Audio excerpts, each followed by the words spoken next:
Vamos ver o versículo 11. Nele, digo no qual, fomos também feitos herança, predestinados segundo o propósito daquele que faz todas as coisas conforme o conselho da sua vontade. Eu vou ler mais uma vez. Nele digo, no qual fomos também feito herança, predestinados segundo o propósito daquele que faz todas as coisas conforme o conselho da sua vontade. Nós temos visto, irmãos, a respeito do governo e da providência divina, e esse tema, esse assunto, ele só existe por uma única razão: por causa da vontade de Deus. É por conta da vontade de Deus que Deus vai fazendo os seus arranjos e vai realizando os seus atos para que Ele cumpra integralmente a sua vontade. Deus, Ele, dentro dessa linguagem que eu vou dizer, Deus está preso a cumprir a sua vontade. Tudo o que Ele faz é para atender a sua vontade. E nós vimos então e temos visto que esse termo providência não é um termo que aparece na Bíblia, mas os atos que Deus realiza para cumprir a sua vontade são esses que são identificados na teologia como providência. Ou seja, as atitudes que Deus realiza para que tudo seja conforme a sua vontade.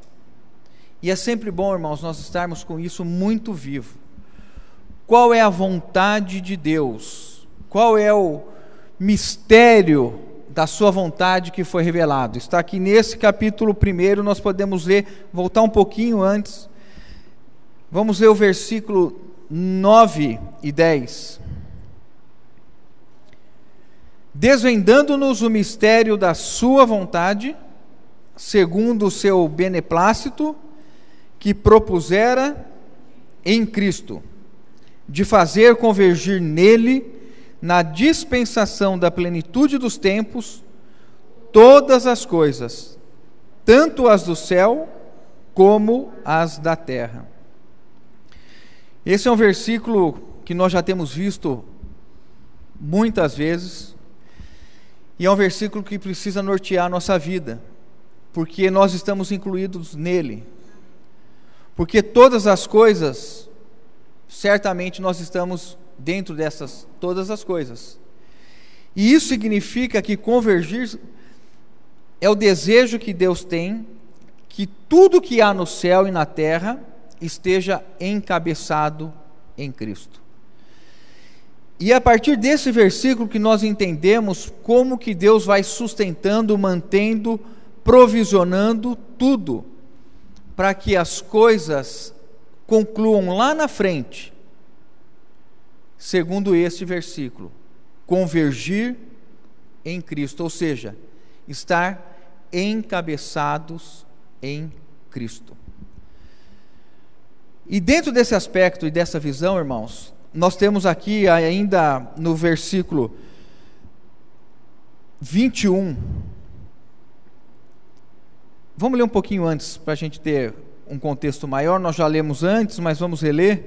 Vamos ler do 19 ao 23.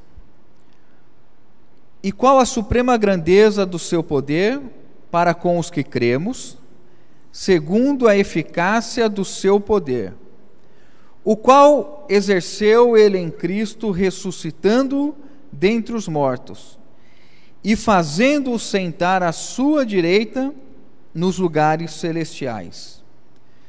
Atenção agora, irmãos: acima de todo principado, e potestade, e poder, e domínio, e de todo nome que se possa referir não só no presente século, mas também no vindouro, e pôs todas as coisas debaixo dos seus pés, e para ser o cabeça sobre todas as coisas, o deu à igreja, a qual é o seu corpo e a plenitude daquele que a tudo enche em todas as coisas. Quando nós falamos então desse cenário do governo, dos arranjos de Deus, para que tudo se convirja a Cristo, nós olhamos aqui e enxergamos que Deus então trouxe à existência, para que esse propósito se cumpra, a igreja.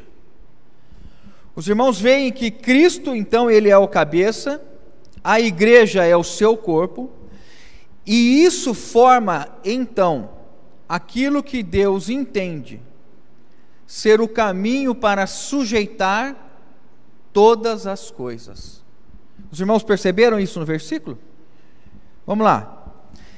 E pôs todas as coisas debaixo dos seus pés, e para ser o cabeça sobre todas as coisas, o deu à igreja. Qual é a função da igreja? Manter Cristo como cabeça de todas as coisas. Veja, irmãos, dentro da sua providência, aprouve a Deus trazer, a partir da ressurreição, da morte e ressurreição de Cristo, a igreja. Fazer com que homens e mulheres regenerados, habitados pelo Espírito Santo, estivessem agora envolvidos diretamente, não como espectadores, não como agentes passivos, mas que efetivamente estivessem cooperando com Deus, para que todas as coisas venham a convergir em Cristo. E a igreja é chamada nesse sentido, dentro do aspecto da provisão e do arranjo de Deus, para que o plano se cumpra e tudo seja executado.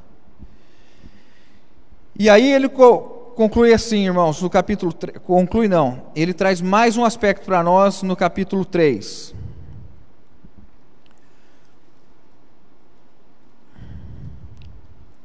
Vamos ler a partir do versículo 8, 3:8 até o 11.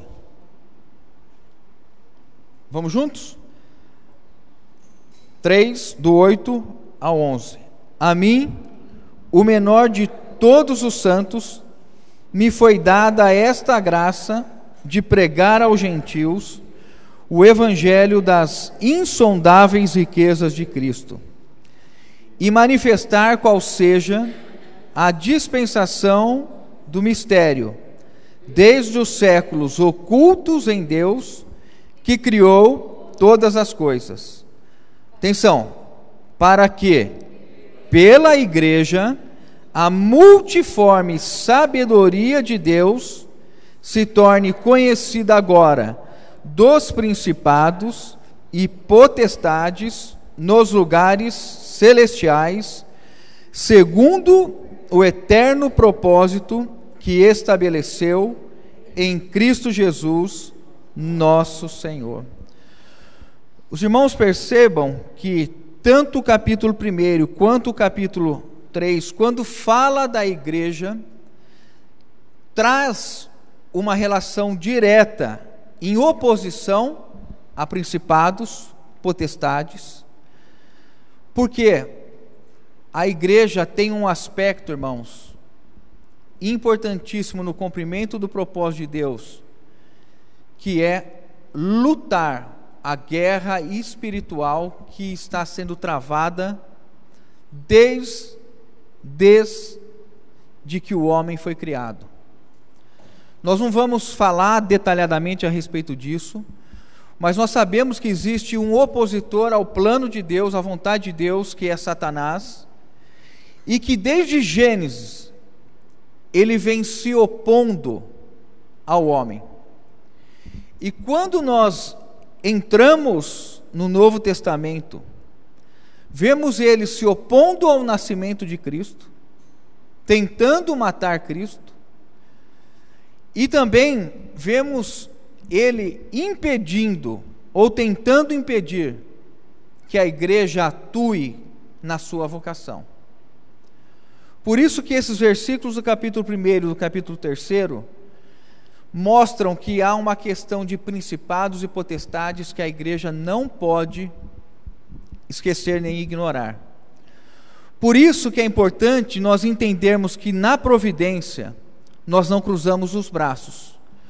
Quando Deus nos mostra o seu propósito, nós somos motivados a nos entregar inteiramente ao Senhor, para que Ele nos use e realize através de nós a sua vontade, e assim complete plenamente o seu desejo.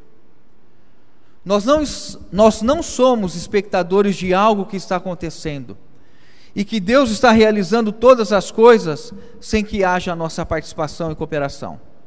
De Deus somos cooperadores. Antes de nós entrarmos um pouco nessa questão, queria pegar um versículo de Salmo 127.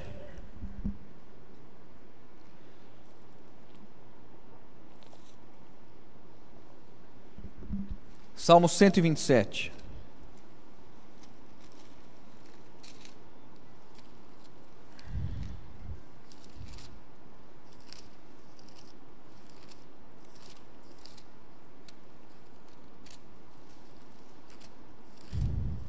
Vamos ver o versículo 1. Se o Senhor não... Acharam? Se o Senhor não edificar a casa, em vão trabalham os que a edificam. Se o Senhor não guardar a cidade, em vão vigia a sentinela. O que nós temos aqui, irmãos, de uma maneira muito clara, nós temos Deus e o homem envolvidos no mesmo propósito. Deus como a fonte primeira, como o gerador, como aquele que cria, estabelece, gera, é o primeiro a agir em direção a isso, mas o homem agindo em cooperação no mesmo propósito. Se o Senhor não edificar a casa, em vão trabalham os que a edificam. Quem está edificando a casa? Deus ou o homem?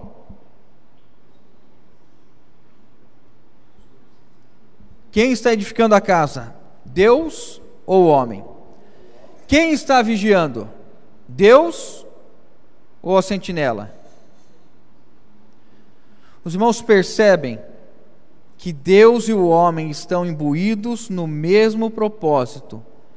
Deus sendo a fonte primária e o homem esse agente secundário, realizando, concorrendo. O homem concorre, o homem coopera para que o propósito de Deus seja realizado. Isso, irmãos, nos tira de qualquer posição de conforto, isso nos tira de qualquer posição de passividade, porque para o estabelecimento do propósito de Deus, Deus espera que nós estejamos inteiramente envolvidos com a sua vontade. Disse Jesus: uma comida tenho, e essa comida consiste em fazer a vontade de meu Pai. O que alimentava Jesus no seu ministério terreno era saber que Deus tinha uma vontade, e que esta vontade deveria ser a sua motivação, o seu nutrimento, a sua nutrição, o seu alimento, aquilo que movia Jesus diariamente, era a vontade do Pai. E como nós temos visto nesses capítulos de Efésios, a igreja, ela tem uma finalidade, ou um aspecto dentro da sua finalidade, que é a luta contra Satanás, os principados e as potestades. E esse aspecto nós queremos ver, com a graça do Senhor, alguns versículos, para que nós não estejamos distraídos, nem andando de modo inadvertido contra um inimigo tão poderoso e que veio para matar, roubar e destruir, e que em toda a Bíblia, de Gênesis a Apocalipse, ele é denunciado, e as suas obras são denunciadas pelos profetas, pelo Senhor Jesus, até a consumação dos séculos, mostrando que nós temos um adversário e um inimigo. E muitas vezes, uma omissão, uma falta de conhecimento, irmão, só favorece o adversário. Se nós não conhecemos o nosso inimigo, o nosso adversário, como lutar? Quais são as nossas armas? Como nós devemos viver diariamente? E a palavra de Deus não nos deixa sem resposta a essas perguntas. Vamos então agora para o livro de Números, Números capítulo 10.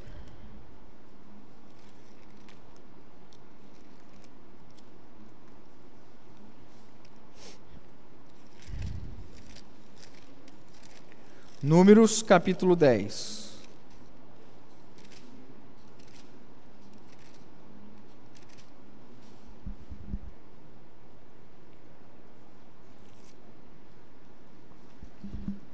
Eu vou ler, os irmãos acompanhem, por favor. Eu vou ler do versículo 1 ao versículo 10. Disse mais o Senhor a Moisés: faze 2 trombetas de prata, de obra batida as farás, servir-te-ão para convocares a congregação e para a partida dos arraiais. Quando tocarem, toda a congregação se ajuntará a ti à porta da tenda da congregação, para que quando tocar, mas quando tocar uma só, a ti se ajuntarão os príncipes, os cabeças dos milhares de Israel. Quando as tocardes, arrebate significa com toques especiais, toques específicos. Partirão os arraiais que se acham acampados da banda do Oriente. Mas, quando a segunda vez a tocardes, arrebate, então partirão os arraiais que se acham acampados da banda do Sul. Arrebate as tocarão para as suas partidas. Mas se houver de ajuntar a congregação, tocá-las-eis, porém, não arrebate, não com toques curtos e longos. Os filhos de Arão, sacerdotes, tocarão as trombetas, e a vós outros será isto por estatuto perpétuo nas vossas gerações. Quando na vossa terra sairdes a pelejar contra os opressores que vos apertam, também tocareis as trombetas a rebate, e perante o Senhor vosso Deus haverá lembrança de vós, e sereis salvos dos vossos inimigos. Da mesma sorte, no dia da vossa alegria, e nas vossas solenidades, e nos princípios de vossos meses, também tocareis as vossas trombetas sobre os vossos holocaustos, sobre os vossos sacrifícios pacíficos, e vos serão por lembrança perante o vosso Deus. Eu sou o Senhor vosso Deus. Essa porção inicial de Números 10 traz alguns princípios para nós que nós podemos identificar como fundamentais no caminhar que nós estamos tendo hoje como igreja no aspecto coletivo. Aqui fala que a congregação seria regida ou dirigida pelas 2 trombetas de prata. Do que falam essas 2 trombetas de prata? Elas simbolizam, representam o testemunho de Jesus, representam o testemunho de Deus, a vontade de Deus, a ordem de Deus, aquilo que Deus está determinando. Se os irmãos olharem o capítulo 9 de Números, fala a respeito da nuvem. A nuvem, então, quando a nuvem andasse, o arraial deveria andar. Mas para que o povo, a congregação andasse, as trombetas deveriam tocar. Então a ordem é essa: a nuvem anda, os sacerdotes veem a nuvem andando, pegam as trombetas, tocam as trombetas, o povo sabe que eles devem marchar. Tudo começa com as nuvens. Do que falam as nuvens, irmãos? Da vontade de Deus. Quando Deus olha e diz, ou deseja, eles têm que andar, Deus fazia as nuvens andarem. Os sacerdotes veem as nuvens andando, pegam a trombeta de prata e tocam o sinal, e o povo entende que eles devem marchar. Hoje, Novo Testamento, quem é esta trombeta de prata? Ou essas duas trombetas de prata representam quem? O nosso Senhor Jesus Cristo. Que quando nós ouvimos Ele falando a vontade do Pai a nós, o que Ele espera que nós façamos? Levantemos o arraial e marchemos. Se hoje ouvirdes a minha voz, não endureçais o vosso coração. Este é meu filho amado, em quem me comprazo, a ele ouvi. No Novo Testamento, essas trombetas de prata existem, irmãos? Sim. O nosso Senhor Jesus Cristo é aquele que tem falado com a sua igreja. Não é isso que nós vemos em Apocalipse? Um semelhante ao Filho do Homem andando entre os candeeiros? Não é isso que o Espírito Santo tem feito nesses 2000 anos de história? Tem trazido a vontade de Deus para que nós a cumpramos hoje. A grande questão é, irmãos, nós temos ouvido a voz do Filho de Deus em nossas vidas hoje?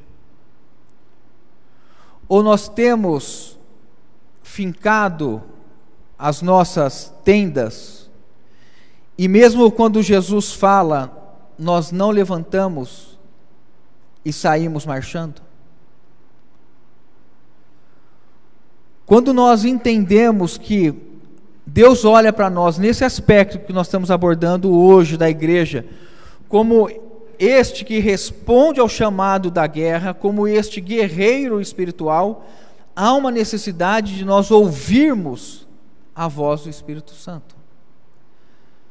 O Espírito, ele vem para nos ensinar toda a verdade e nos conduzir em toda a verdade.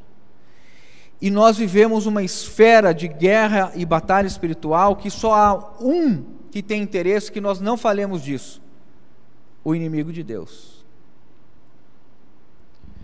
Aqui os irmãos percebem que fala de duas tribos. Quando toca uma trombeta, sai uma tribo, algumas versões falam tribo do leste, outras falam do ocidente, e depois falam das tribos do sul. O que isso significa? Que quando Deus ele movimenta a sua igreja no sentido de avançar contra o maligno, contra o império das trevas, há irmãos que vão à frente, mas há irmãos que vêm atrás fazendo o trabalho de não permitir que ninguém se desvie, que ninguém pare, que ninguém deixe de prosseguir na jornada. Muitas vezes nós olhamos somente para os irmãos que estão à frente e achando que Deus só trabalha com eles. Deus tem uma tribo do sul que vem fazendo um trabalho de motivar, de encorajar, de ajudar aqueles que estão enfraquecidos, abatidos.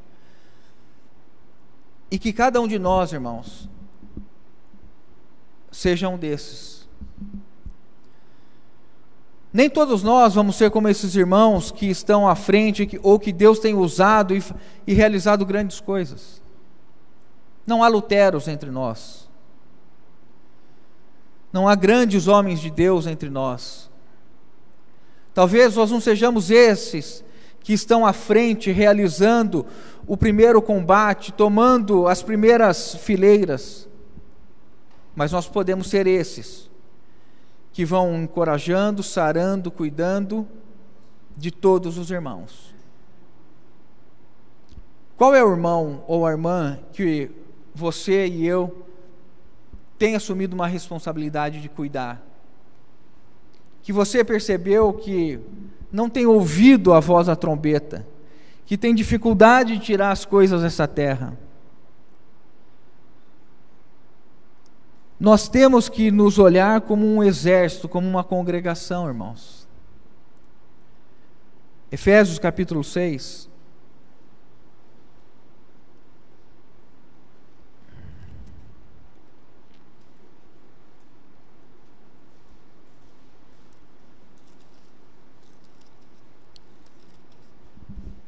Efésios 6.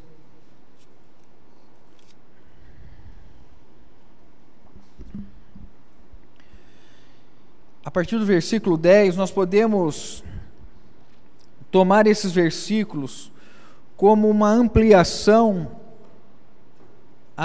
de Números 10 e entender que esse estado de congregação que sai ao tocar da trombeta para guerrear se aplica hoje a nós. Quanto ao mais, versículo 10, sede fortalecidos no Senhor e na força do seu poder. Quanto ao mais, sede fortalecidos no Senhor e na força do seu poder. Paulo está na mesma carta em que ele falou a respeito da vontade de Deus, é convergir todas as coisas em Cristo. Está na mesma epístola que ele diz que para ser o cabeça o deu à igreja. Está no mesmo livro que Paulo diz que para que pela igreja os principados e potestades conheçam a multiforme sabedoria de Deus. E ele então vem concluir essa epístola dizendo o seguinte: quanto ao mais, sede fortalecidos no Senhor e na força do seu poder. Revestivos de toda a armadura de Deus para poderes ficar firmes contra a cilada do diabo. Porque a nossa luta não é contra sangue e a carne, e sim contra os principados, olha aqui de novo, principados e potestades, contra os dominadores deste mundo tenebroso, contra as forças espirituais do mal nas regiões celestes. Portanto, tomai toda a armadura de Deus para que possais resistir no dia mau, e depois de terdes vencido tudo, permanecer inabaláveis. Estais, pois, firmes, cingindo-vos com a verdade, vestindo-vos da couraça da justiça, calçai os pés com a preparação do evangelho da paz, embraçando sempre o escudo da fé, com o qual podereis apagar todos os dardos inflamados do maligno. Tomai também o capacete da salvação e a espada do Espírito, que é a palavra de Deus. Com toda oração e súplica, orando em todo o tempo, no Espírito, e para isto vigiando com toda perseverança e súplica por todos os santos, e também por mim, para que me seja dada, no abrir da minha boca, a palavra para com intrepidez fazer conhecido o mistério do Evangelho, pelo qual sou embaixador em cadeias, para que em Cristo eu seja ousado para falar como me cumpre fazê-lo. Queria chamar a atenção dos irmãos, então, primeiro, versículo 11, revestivos de toda a armadura de Deus, para poderes ficar firmes contra as ciladas do diabo. 12, porque a nossa luta não é contra o sangue e a carne, e sim contra os principados e potestades, contra os dominadores deste mundo tenebroso, contra as forças espirituais do mal nas regiões celestes. Nós nos encontramos aqui, irmãos, 2 versículos que falam abertamente do momento ou da forma que nós devemos viver a vida cristã. Eu queria perguntar para os irmãos: você se sente em luta? Essa luta espiritual? Você tem a consciência que você está num exército e que esse exército depende da maneira que você tem lutado e combatido? Você e eu, nós temos o entendimento de que se o inimigo entrar pela porta que eu estou vigiando porque eu dormi, me embriaguei, saí para atender os meus desejos, este inimigo entrou e tem acesso a todo o exército porque eu fui negligente?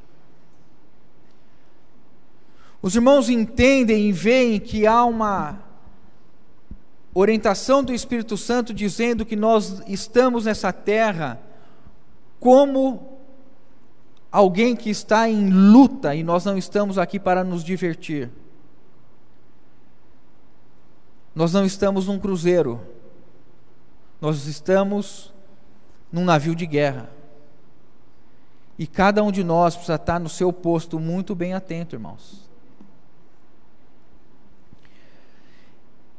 Esse momento, esse versículo 12 aqui que fala de principados e potestades, nós precisamos entender que a ação desses principados e potestades, eles atuam no mundo como um todo, porque Satanás é o príncipe deste mundo. Que mundo é este? Este mundo tenebroso. Não é que Satanás é o príncipe da criação de Deus, ou ele é o que governa a criação de Deus. Não é nesse sentido. Ele é o Deus deste século, ele é o príncipe deste mundo de trevas, tenebroso, apartado de Deus. Ele conduz, motiva, instiga, possui os homens, as mulheres, para que vivam de uma maneira alheia a Deus. É esta sociedade que nós estamos inseridos. Se nós estamos com a mesma mente deles, é uma outra questão. É a questão que nós estamos falando hoje aqui.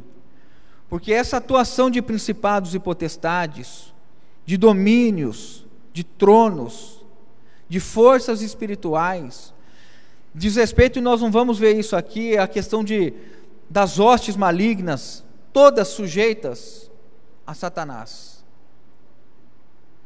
O mundo jaz no maligno. E a igreja está então, irmãos, colocada em contato direto com o império das trevas, para que ela seja luz. E à medida que a luz vai caminhando, as trevas vão sendo expulsas. Vós sois luz do mundo.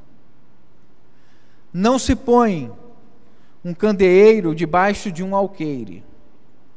A sua luz está coberta por um celular? A sua luz está coberta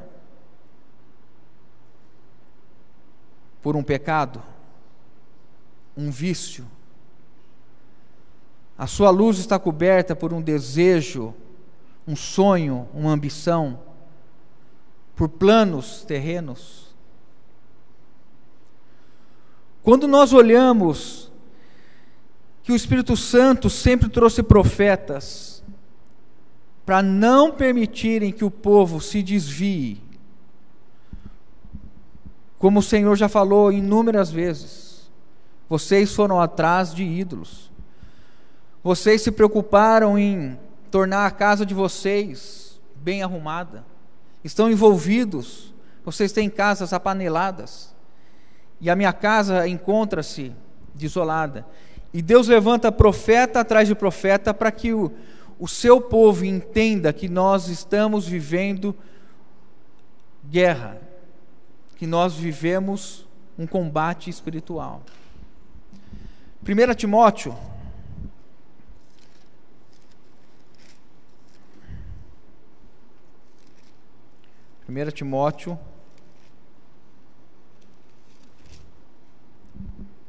4:1. Ora, o Espírito afirma expressamente, 1 Timóteo 4:1, que nos últimos tempos alguns apostatarão da fé, por obedecerem a espíritos enganadores. Espíritos enganadores e a ensino de demônios, pela hipocrisia dos que falam mentiras e que têm cauterizada a própria consciência, que proíbem casamento, exigem abstinência de alimentos que Deus criou para serem recebidos com ações de graças pelos fiéis e por quantos conhecem plenamente a verdade. Nos últimos dias nós viveríamos então, segundo o Espírito Santo, o que nós viveríamos, irmãos? Tempo de apostasia da fé. E por se multiplicar a iniquidade, o amor de quase todos vai se esfriar. Por obedecerem a espíritos enganadores e a ensino de demônios. Qual é a esfera de atuação que o Espírito Santo está falando aqui? Esses espíritos enganadores e ensinos de demônios são os que se referem ao mundo tenebroso ou ao seio da igreja? Ao seio da igreja. Apostatar da fé é um ato de alguém que já conheceu a fé, foi habitado pelo Espírito Santo, regenerado, habitado pelo Espírito Santo, recebeu virtudes, dons, e que agora, por ouvir espíritos enganadores. O que os principados, potestades fazem ou tentam fazer é enganar a igreja de Deus, porque ela é coluna e baluarte da verdade. Se nós hoje ignorarmos a atuação dos principados e potestades, nós vamos correr o risco de levar uma vida espiritual, irmãos, extremamente fincada nos nossos próprios interesses. E não vamos entender que esse espírito, ou esses espíritos, eles estão a todo instante tentando nos enganar. E o engano, ele vem exatamente pelo conceito da própria palavra. O que é engano? É apresentar algo aparente, mas que o final daquilo é completamente diferente. O que nós temos ouvido hoje com relação ao Evangelho? O que muitas vezes, me permitam, irmãos, e com temor eu falo, posso estar falando de alguns de nós, mas eu vou me referir aos filhos de Deus de um modo geral. O que nós vemos hoje no meio dos nossos irmãos, nos incluindo, não é um ensino absolutamente fermentado da palavra de Deus. O que o Evangelho se tornou hoje, de um modo grosseiro falando? Uma maneira de entreter filhos de Deus, para que eles consigam satisfazer as suas necessidades e consigam satisfazer o bolso daqueles que conduzem o povo de Deus. Esses espíritos enganadores pegam a palavra de Deus aqui ou ali, porque normalmente a pregação é feita dessa maneira, fora de contexto, e esses homens se arvoram da condição que têm de respeito por aqueles que ouvem, e não julgam o que aquele homem está falando. Irmão, manter a mente num estado de passividade é a primeira porta aberta para os espíritos enganadores e para os demônios. Quando nós deixamos de exercitar juízo, discernimento, nós damos oportunidade para sermos enganados. Porque alguém se diz isso ou aquilo da parte de Deus, o que ele fala, é Deus que está falando, irmãos? Um profeta de Deus pode falar algo que não seja de Deus? Sim ou não? Vou perguntar mais uma vez. Um profeta de Deus pode falar algo que não proceda de Deus? 1 Coríntios capítulo 14.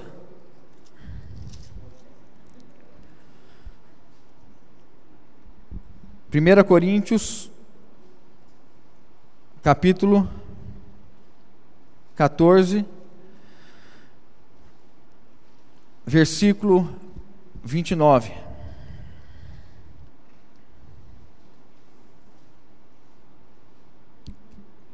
Mas tratando-se de profetas, falem apenas 2 ou 3, e os outros julguem. Por que o Espírito Santo manda julgar profeta? Porque um profeta pode falar da parte de Deus ou não. Irmãos, nós não podemos negligenciar a atuação dos espíritos enganadores. Nós sempre, quando estamos diante de um pregador, nós temos que manter a nossa mente posta no Espírito, discernindo e julgando cada palavra. Atos 17 diz que os bereanos, um grupo de irmãos que moravam na região da Bereia, eles eram considerados mais nobres, porque eles conferiam na palavra de Deus aquilo que Paulo pregava. Conferir o que um pregador fala é no mínimo, um estado de obediência ao que o Espírito Santo determina à sua igreja. Um profeta, ele pode estar falando naturalmente, pode estar falando enganado, sem ter a intenção de enganar, mas pode estar falando enganado, e nós devemos julgar, irmãos. Por isso que, de um modo geral, nós não vemos mais poder na igreja de Deus. Ficou claro esse versículo? Porque Paulo então fala assim: julguem, tenham discernimento, confrontem o que é ensinado com a palavra de Deus. Numa pregação, irmãos, o que é mais importante da pregação é o texto sagrado que é lido. O que é falado pelo pregador nós devemos julgar. E pode ser que não venha nada da parte de Deus. Pode ser que Deus use o pregador como um profeta e traga genuinamente a sua palavra. Mas na pregação, a parte mais importante é o texto sagrado que nós lemos. Por isso, quando nós estamos diante da Bíblia, o nosso coração tem que ser de total reverência, submissão. Pedir que o Senhor nos dê ardor pela palavra de Deus.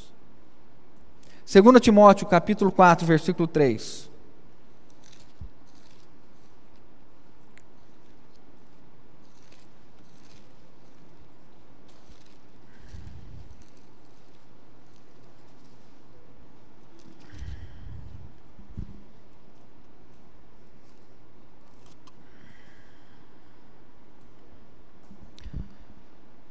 Segunda Timóteo, capítulo 4. Eu vou ler do 1, tá? 2 Timóteo 4, 1. Conjuro-te perante Deus e Cristo Jesus, que há de julgar vivos e mortos, pela sua manifestação e pelo seu reino. Prega a palavra, insta, quer seja oportuno, quer não, corrige, repreende, exorta, para com toda a longanimidade e doutrina. Pois haverá, vamos ler junto 3? Pois haverá tempo em que não suportarão a sã doutrina. Pelo contrário, cercar-se-ão de mestres, segundo as suas próprias cobiças, como que sentindo coceira nos ouvidos, e se recusarão a dar ouvidos à verdade, entregando-se a fábulas. Tu, porém, sê sóbrio em todas as coisas, suporta as aflições, faz o trabalho de um evangelista, cumpre cabalmente teu ministério. Mais uma vez nós temos aqui, pela ação do Espírito Santo, o apóstolo Paulo trazendo palavras em sua última epístola. Essas são as últimas palavras de Paulo e, na verdade, nós estamos diante do último capítulo escrito por Paulo. Paulo vê um cenário de guerra espiritual ferrenho, irmãos. Ele vê a igreja num estado em que ela estaria sendo atacada de modo severo pelos principados e potestades. E ele então coloca diante de Timóteo uma responsabilidade de pregar a palavra. Porque os espíritos enganadores, o que eles não querem, irmãos, é que a palavra de Deus habite ricamente em mim e em você. Eles não se preocupam com o ajuntamento cristão em que a palavra e o Cristo não sejam o centro, não tenham primazia, e que a palavra de Deus não seja, vou usar esse termo, regra de fé, ou seja, aquilo que nós não discutimos, é isso que me norteia. Pois haverá tempo em que não suportarão a sã doutrina. Qual é o problema dos filhos de Deus? É que a palavra, ela vem nos cortar. Ela vem separar alma de espírito. E seguir o Senhor Jesus Cristo implica em nós tomarmos a cruz e negarmos a nós mesmos. Não é à toa que este ensino foi chamado de loucura. Mas é loucura para os que se perdem. E para nós? E para nós? Os irmãos entendem? Se nós não enxergarmos e não tivermos os olhos do nosso coração iluminados, nós vamos viver uma vida cristã individual, olhando para a minha família. Está tudo bem com a minha família? Está tudo bem com os irmãos que reúnem durante a semana? Ou está tudo bem com a assembleia que eu congrego? Semana conversando com alguns irmãos, né? Um deles disse que recebeu a notícia de que um irmão, em uma determinada congregação, que Deus havia atribuído a ele a responsabilidade de cuidado, de pastoreio, esse irmão estava deixando o seu casamento, porque estava envolvido com um homem. Esse irmão estava envolvido com um homem.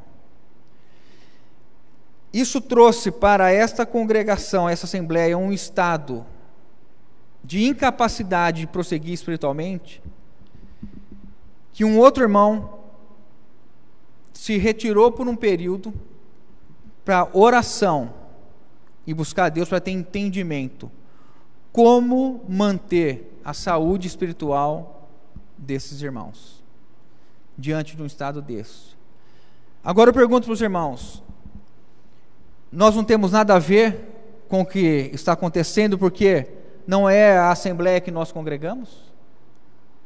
Se nós imaginarmos isso, irmãos, nós não entendemos que todos os filhos de Deus fazem parte de uma única congregação em toda a terra e que nós estamos debaixo do ataque do maligno. Por isso nós temos uma responsabilidade de como nós estamos vivendo hoje. Vocês se lembram do texto de Jó? Deus fala assim para Jó, Deus fala assim para Satanás: de onde viestes? E Satanás fala assim: de rodear e andar ou passear pela terra. Sabe o que isso revela, irmãos?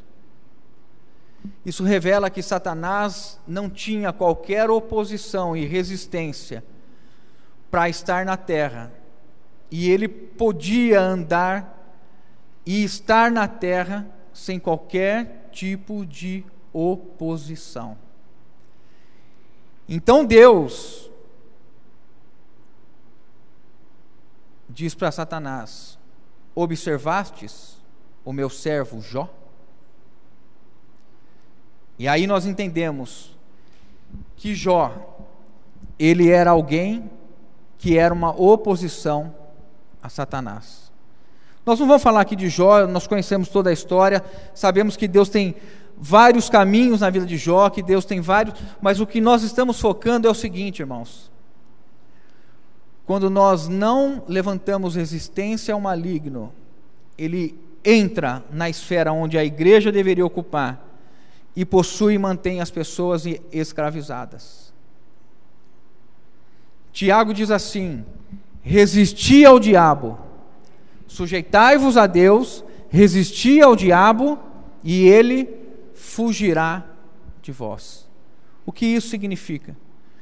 Que quando nós estamos vivendo num estado de comunhão íntima e santidade com o Senhor, nós somos uma resistência ao maligno. Você é resistência ao diabo na sua casa? Você é uma resistência ao diabo nessa assembleia? O que você tem vivido tem impedido o avanço do império das trevas? Nós temos entendido que nós somos partes de um exército que está vivendo debaixo de ataque, irmãos?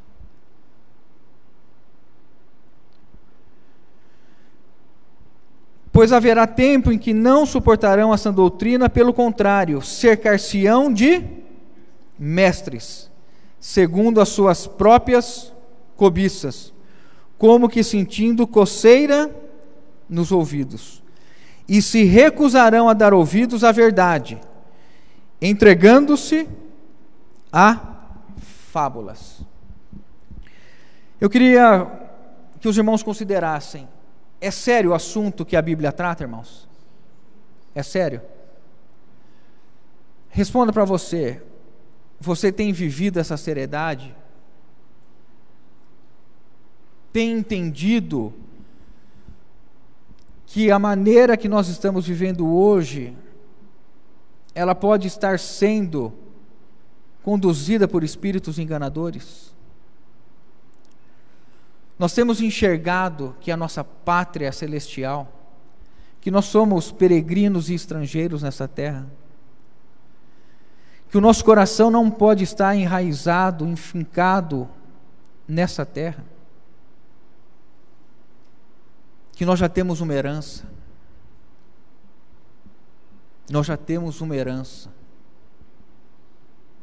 e que nós estamos agora sendo iluminados para entender que nós devemos estar fortemente cingidos. Queria voltar com os irmãos agora no texto de Efésios, capítulo 6.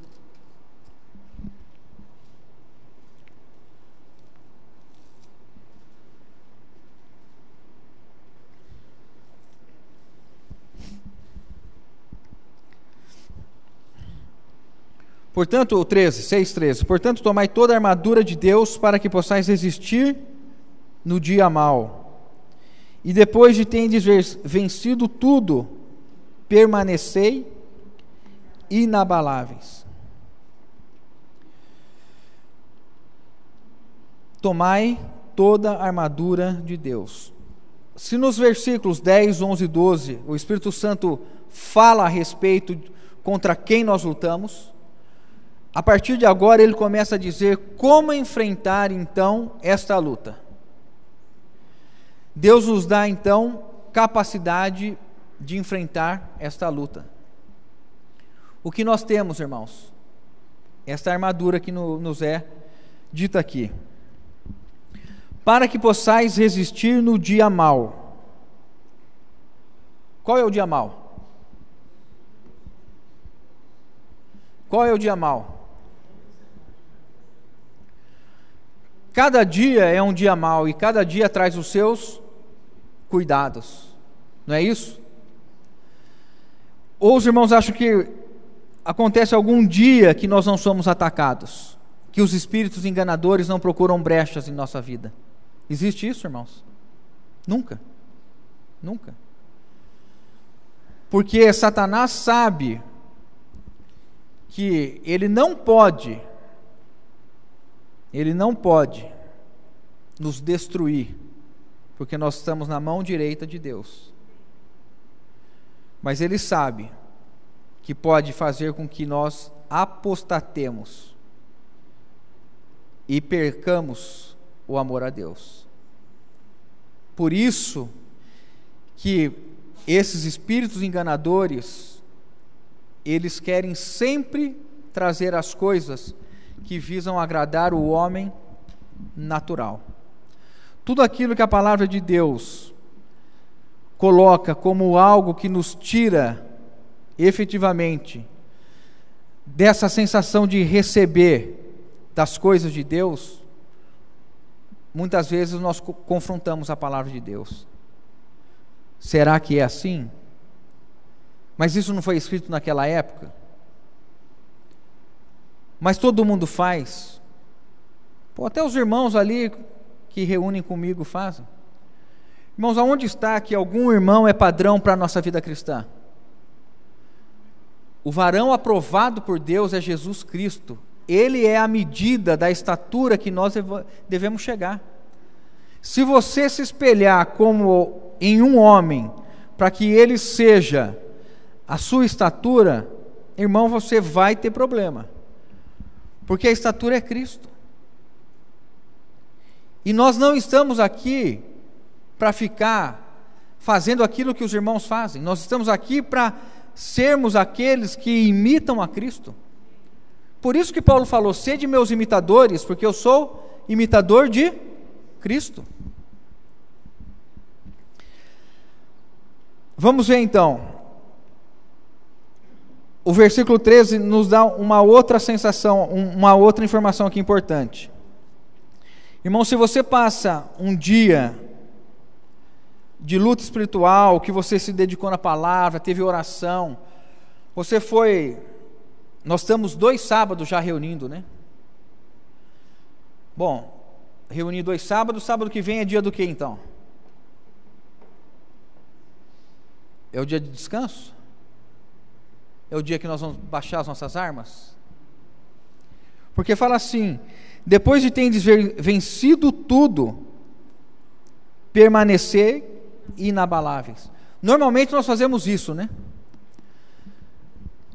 Nós, depois de uma situação dessa, em que nós passamos por uma experiência espiritual muito forte, aí você fala assim: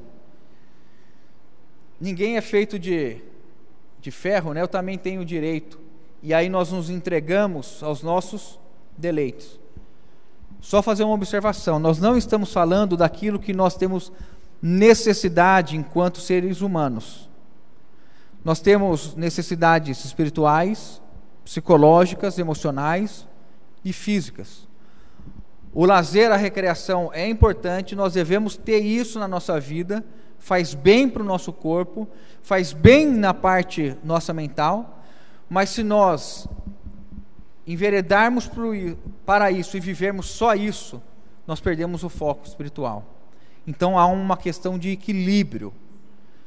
Você tem que ter um momento de recreação com a sua família, um momento de prazer, mas em todas essas circunstâncias, nós mantemos a comunhão com o Senhor, ou devemos fazer isso, em santidade. Vamos avançar então, para concluir. Obrigado. Estais, pois, firmes, cingindo-vos com a verdade. Primeiro ponto aqui, irmãos, que nós nunca podemos abrir mão, é a palavra de Deus. Nunca podemos abrir mão da palavra de Deus.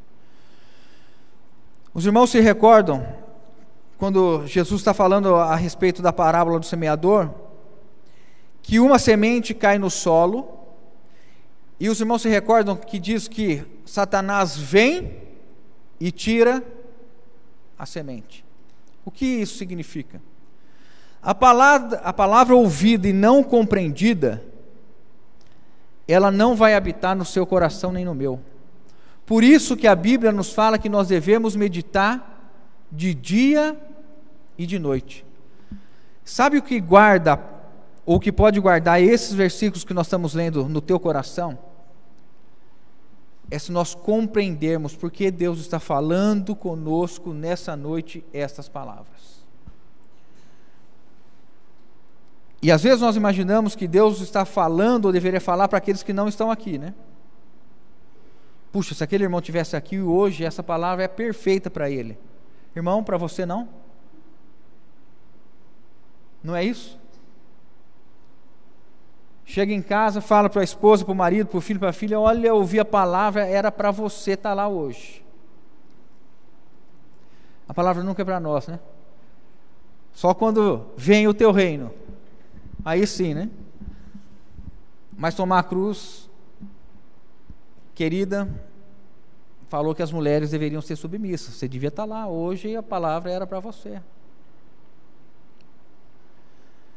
Meditar na palavra de Deus, irmãos.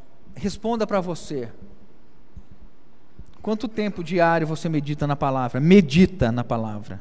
Medita na palavra. Que permite que o Espírito Santo pegue essa palavra e venha explicando e trazendo um vigor, uma alegria, um gozo na tua e na minha vida.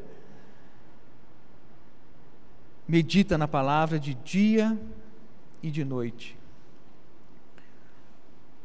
Numa geração que nós vivemos, que a nossa mente está estafada, está desgastada, os espíritos enganadores, né, os principados e potestades, utilizam esse sistema para fazer com que a nossa mente esteja tão cheia de informação, que ler a Bíblia é algo tão sem sabor, irmãos. Que ler a Bíblia é algo tão difícil. Por quê? Porque a mente está saturada. São séries em cima de séries, notícia em cima de notícias, filme em cima de filmes. Você viu a vida de quantas pessoas hoje? Acompanhou o programa de quantas pessoas? Foi viajar com quantas pessoas hoje pelas redes sociais? Quantos comentários você fez com a sua família pelo que você viu nas redes sociais? E quando entra então as fofocas, você viu fulano de tal, o que ele fez, o que ele postou? E ler a Bíblia e meditar na palavra de Deus tem ficado cada vez mais distante.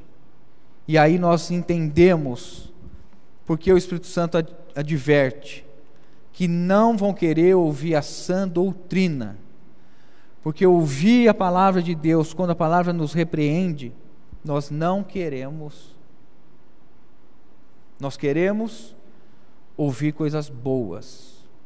Nós vamos reinar. Nós estaremos com Ele andando em ruas de ouro. Deus faz tudo por nós.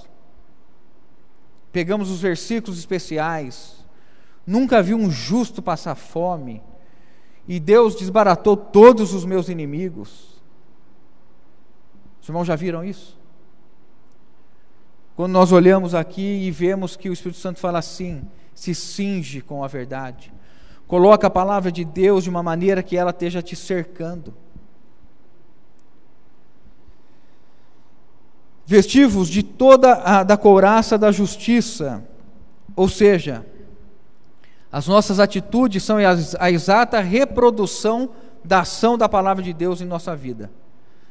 Justiça sempre fala da nossa reação à palavra de Deus, à sua vontade. O nosso proceder hoje, irmãos, tem o selo do Espírito Santo em nossas atitudes. Quando nós agimos ali profissionalmente, nos ambientes de trabalho, nas relações domésticas, em casa, com os irmãos, o Espírito Santo nos cela. Há uma aprovação. A couraça da justiça fala dessa proteção, né? Que nós estamos o quê? Andando segundo a vontade de Deus e procedemos segundo a vontade de Deus. Nós falamos mentirinhas? Não tem problema contar uma mentirinha. Ninguém está vendo isso. E depois, naquele dia, quando chegar diante do tribunal de Cristo, eu peço perdão para Jesus e falo que eu fiz aquilo porque eu estava apertado naquela situação. Os irmãos percebem como nós vamos criando um mecanismo de defesa e afago para nós mesmos? Como nós não vamos entendendo que nós somos essa igreja e que o Espírito Santo ele precisa estar sendo vivido e manifestado por meio de cada um de nós. Calçai os pés com a preparação do Evangelho da paz, ou a propagação do Evangelho da paz. Do que isso aqui está falando, irmãos? Está falando que o nosso caminhar, o nosso agir, nós sempre estamos em direção para levar o Evangelho. Nós estamos calçados. O que nos faz andar é o Evangelho. Nós estamos olhando para as pessoas do trabalho e orando por elas para que elas sejam salvas. E que Deus nos use no nosso ambiente, da nossa família, para os nossos filhos, para que nas reuniões familiares haja o Evangelho naquele ambiente. Embraçando sempre o escudo da fé, com o qual podereis apagar todos os dardos inflamados do maligno. Escudo da fé. Os irmãos já sabem da importância que a Bíblia dá a respeito da fé, mas eu queria destacar um ponto para nós a respeito da fé. Um ponto. Desses vários, mas esse ponto da fé com relação à guerra espiritual. A fé é o mecanismo que nós temos para afastar as mentiras dos espíritos enganadores. Quando nós cremos na palavra de Deus e nas suas promessas, nós temos mecanismo de reação, de defesa contra a investida do maligno. Se eu conheço a palavra de Deus, eu sei que tem promessa, eu tenho como resistir a um dardo inflamado. O que é um dardo inflamado? São pensamentos que o inimigo lança na nossa mente, visando atingir o nosso coração. São essas entradas sutis que começam como um pensamento e de repente você está lembrando de coisa que aconteceu há tantos anos. E você está amargurado, entristecido. Você olha para a atitude de alguém e você começa a sentir rancor, raiva. Se nós conhecemos o poder da fé, e se você já se arrependeu e esteve diante de Deus, pedindo perdão por aquilo que você fez, quando você é lembrado disso, você diz: Satanás, Deus já me perdoou, se afasta daqui no nome de Jesus. Um estado constante de acusação, irmãos, nós não podemos permitir. Apocalipse diz que ele é o acusador, que nos acusa de dia e de noite. Quando nós sabemos e entendemos o poder do sangue de Jesus, e quando há uma genuína confissão, um genuíno arrependimento, quando o maligno vem lançar os dardos, nós temos condição de nos defender desses dardos. Essas setas inflamadas, esses dardos inflamados, lembre daquela cena daquelas casas construídas com aqueles telhados, e as setas vinham com a ponta com fogo. Os irmãos lembram disso? Que a gente vê muito disso aí, e cai num determinado lugar do telhado e incendeia tudo. Um pequeno pensamento não cuidado, não blindado por nós, o que acontece, irmãos? Nós nos entregamos ao ardil do maligno. Tomai também o capacete da salvação. Vamos ler juntos o 17? Vamos lá juntos. Tomai também o capacete da salvação e a espada do Espírito, que é a palavra de Deus. com toda oração e súplica, orando em todo tempo no Espírito, e para isto vigiando com toda perseverança e súplica por todos os santos. A espada do Espírito, que é a palavra de Deus, e o capacete da salvação. Vejam, irmãos, como a nossa mente é importante, nós estarmos com a mente revestida, com a mente transformada e ocupada pelos pensamentos de Deus. Quando nós lemos a palavra de Deus, qual é o objetivo?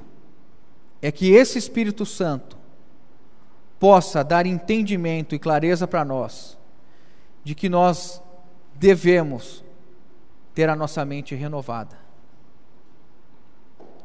A palavra de Deus nunca foi e nunca deve ser para a igreja um livro que nós escolhemos aquilo que nos agrada, mas é para que nós possamos entender que há esse adversário, que nós lutamos estando com a mente guardada na salvação de Deus.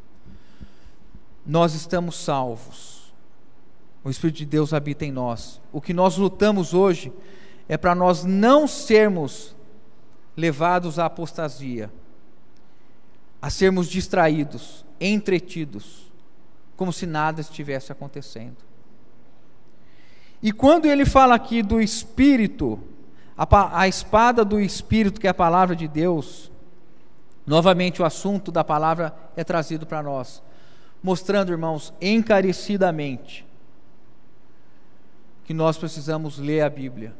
Faça esse propósito, leia a Bíblia todos os dias meditando.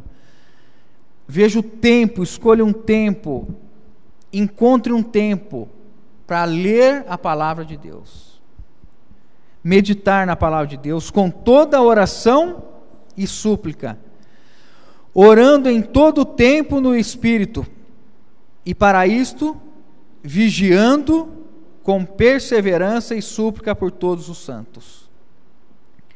Irmão, nós temos vigiado? Nós temos vigiado. O que Jesus falou para nós? Vigiai e orai, para que não... E às vezes nós esquecemos disso. Você vigia dentro da sua casa? Normalmente o ambiente de casa é um ambiente que nós menos estamos vigilantes para a guerra espiritual. Porque nós entendemos que casa é o lugar onde nós estamos absolutamente seguros e guardados. E aí nós nos colocamos entregues aos nossos deleites. Quantas vezes nós experimentamos derrota espiritual porque nós não vigiamos dentro de casa? Nós não nos colocamos numa posição de vigilância com as coisas da TV, com as coisas do computador, com as coisas do celular, com o tempo que nós estamos gastando naquilo, e isso resulta numa condição espiritual que o Espírito Santo vem dizer: cuidado, isso pode levar a um caminho de apostasia. Quero concluir agora com os irmãos, quando ele fala assim: e para isto vigiando com toda perseverança e súplica por todos os santos. O que isso significa, irmãos? Que nós temos a responsabilidade de orar pelos irmãos, como nesse pequeno exemplo que nós demos, dessa situação desse irmão. Nós temos que ter no coração e pedir que o Espírito Santo nos dê isso, talvez ir para casa orando por isso hoje. Senhor, eu quero aprender a orar pelos irmãos. Diariamente estarmos orando uns pelos outros. Orar por você, pela sua família, pelos irmãos. Irmãos, essa esfera de oração é a esfera onde Deus, Ele tem um caminho para a vitória espiritual para nós, irmãos.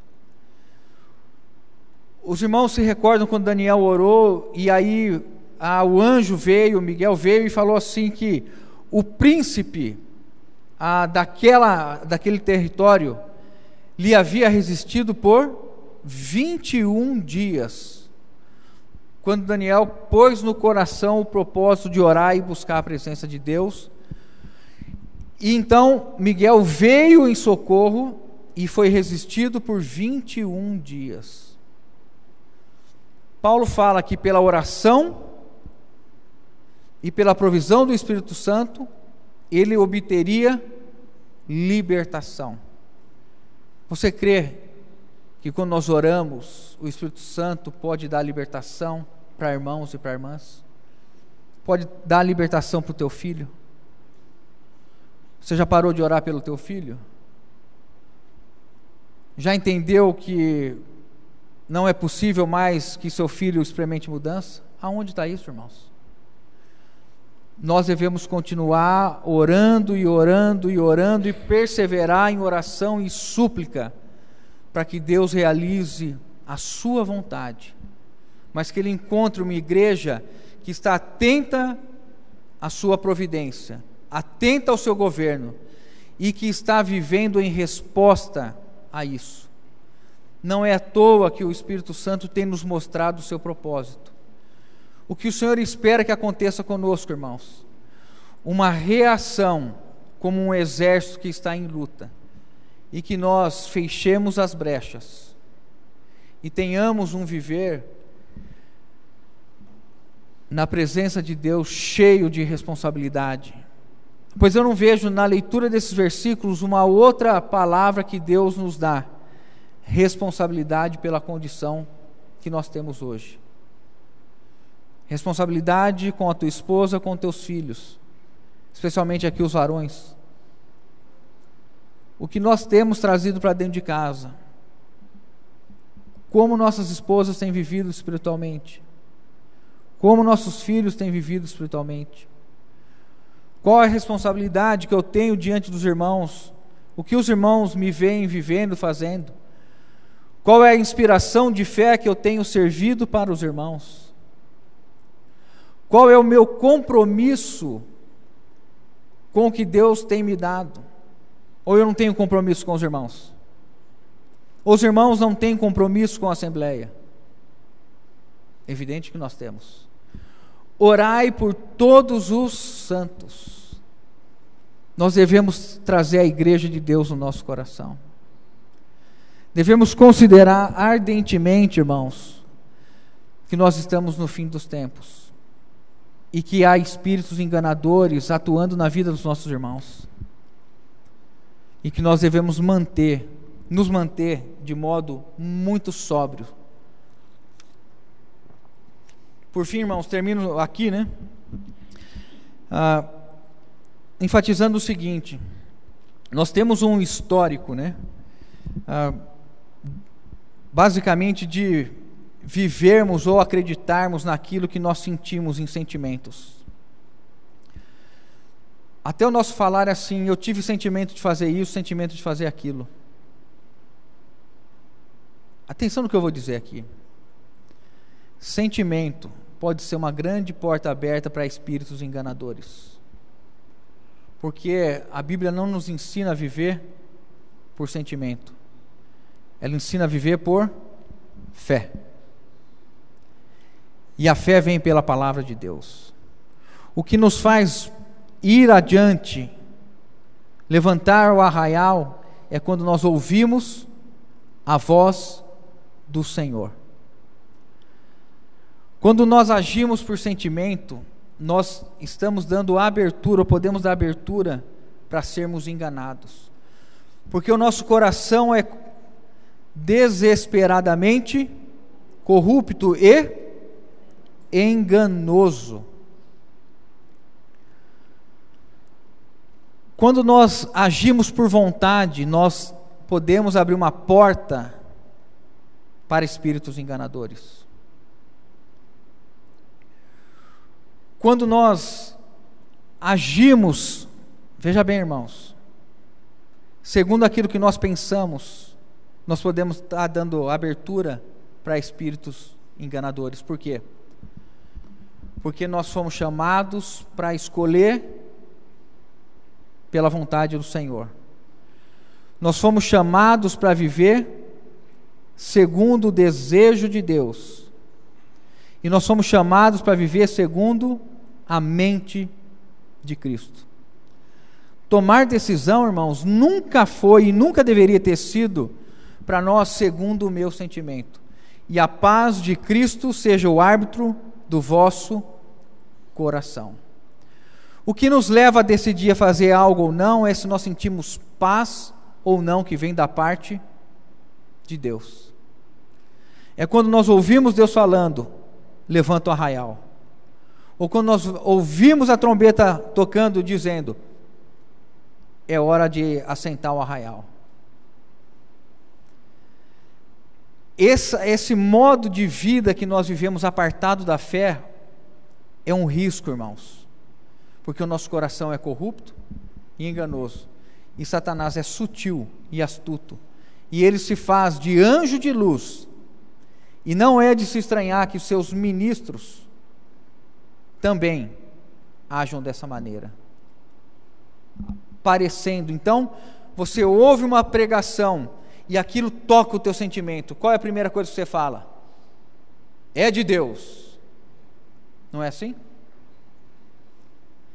Se eu não examinarmos na palavra de Deus e não verificarmos que é segundo a palavra de Deus, você pode ser enganado pelo teu sentimento, você pode ser enganado pela tua vontade, pode ser enganado pelos seus pensamentos. Por isso que Paulo diz assim, que nós devemos... o último versículo eu terminei aqui, o último, irmãos. 2 Coríntios 10, termino aqui.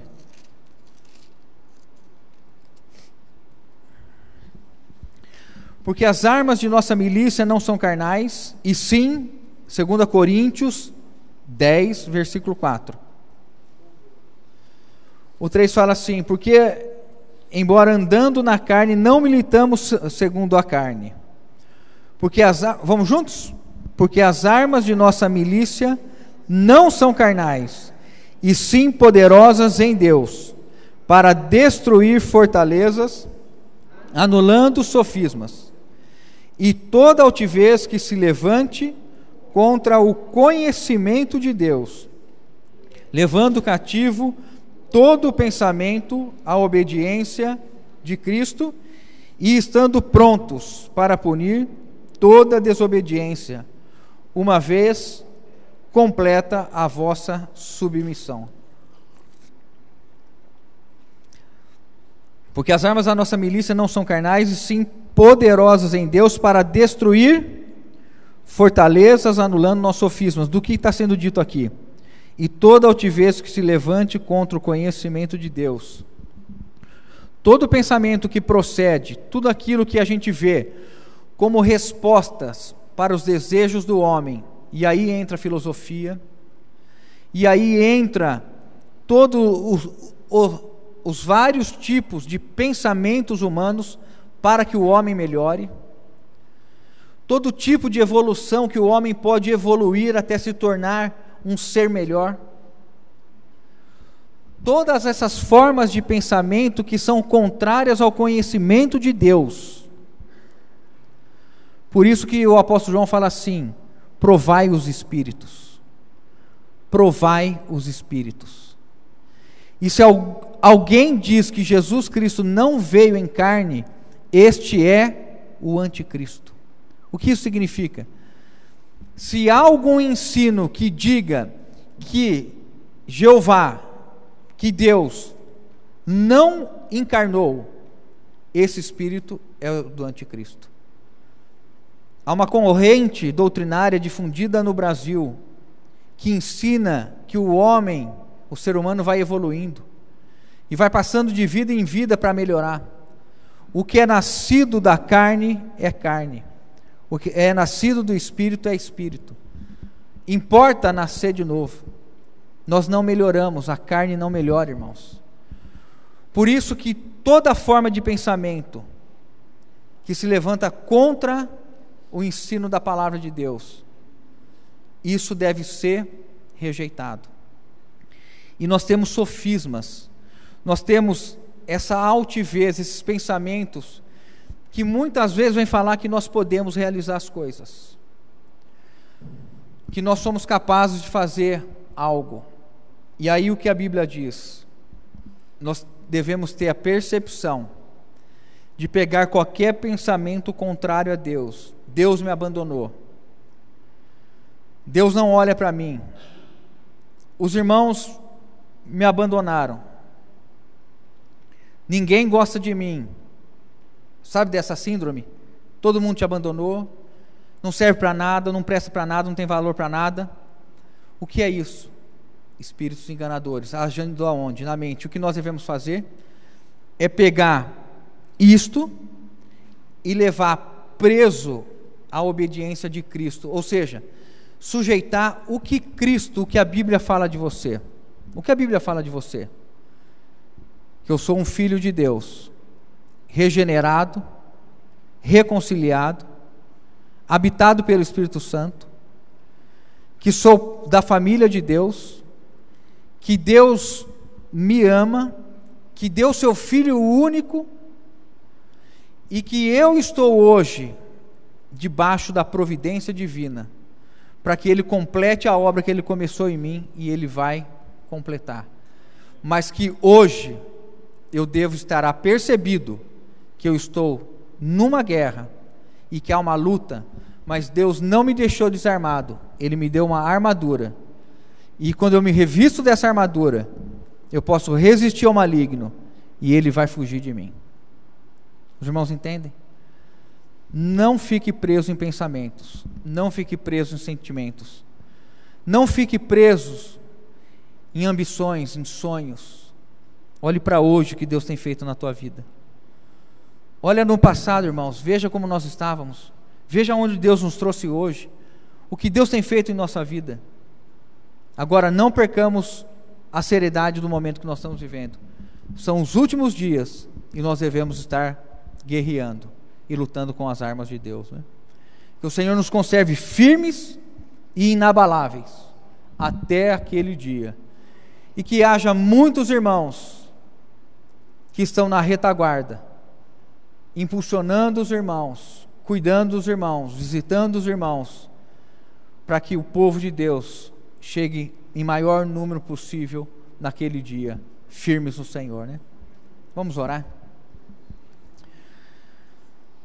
Pai bendito, nós nos colocamos diante de Ti e pedimos que o Senhor nos leve a considerar a Tua palavra, aquilo que o Senhor trouxe para nós, que esses versículos entrem no nosso coração, nos leva a entender e meditar que por conta da Tua providência divina, nós estamos hoje na Tua igreja, somos membros deste corpo, e há uma responsabilidade de nós lutarmos essa batalha espiritual.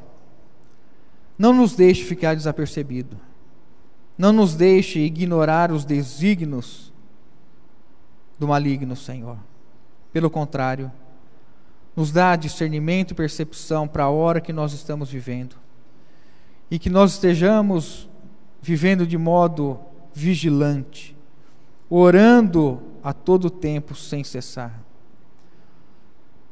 Que a Tua bendita palavra, Senhor, gere fé em nós, e que por meio dessa fé nós possamos viver até aquele grande dia e sermos coroados com a Tua coroa, Senhor, por termos vivido de modo justo nessa terra. Guarda-nos em Ti, Senhor, em nome de Jesus.